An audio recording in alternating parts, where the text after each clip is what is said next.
So I want to talk a little bit about open government. And the first thing that I started interested in saying is the open government movement is actually fairly closed and fairly opaque. There are all these initiatives that are trying to release raw documents and data, and people agree that they're important. They agree that they need to be there, that it's valuable for people to know what's going on. Unfortunately, there are a bunch of issues for getting involved in this and for actually understanding these documents. And over time, some of these organizations that are releasing these documents, like WikiLeaks, for example, they, because of the surveillance that they're under, because of these security issues, they end up becoming just like the organizations that they're trying to change. And they end up being just as secretive and just as paranoid. And in the end, sometimes, for example, recently I was trying to do network analysis on some WikiLeaks documents.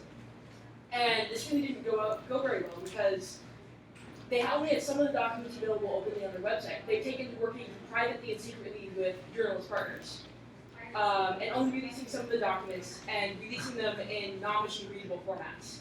So I had to, it was somewhat machine readable in HTML, but they block out things like email addresses, which makes it kind of impossible to do network analysis on them. So there are accessibility barriers to working with these documents, even if you can code, even if you know of something that you can do to get involved. And those are even bigger if you don't know of a way to get involved, if you don't have technical knowledge. And this is a huge problem. And that's even just working with the raw data. And the raw data itself doesn't go very far. So the way that I see it, I see there's a few different issues that we need to deal with. And right now we're sort of still at the lowest level of this.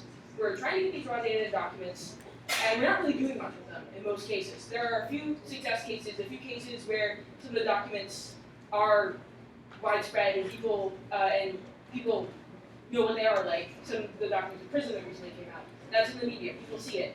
But in most cases, people don't pay attention to these documents unless they're highly provocative and the right people get them in the media, no one pays attention to them.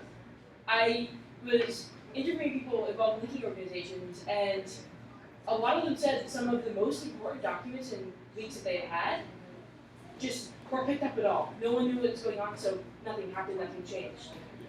So we need to go beyond just putting these documents out to the public, because it's clearly only helping in a minority of cases.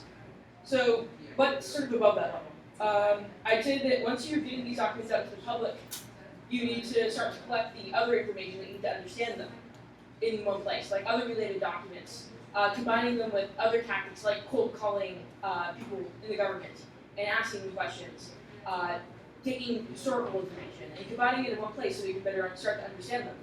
Although even then, it's difficult to go through all the documents to understand them. So there are tools to help with this, but right now they're pretty much limited to pretty visualizations, and they aren't used, and they're very limited, and most people don't even know about them. So I think it's also helpful, aside from providing a place to collect these documents, to provide almost a toolkit to help analyze them.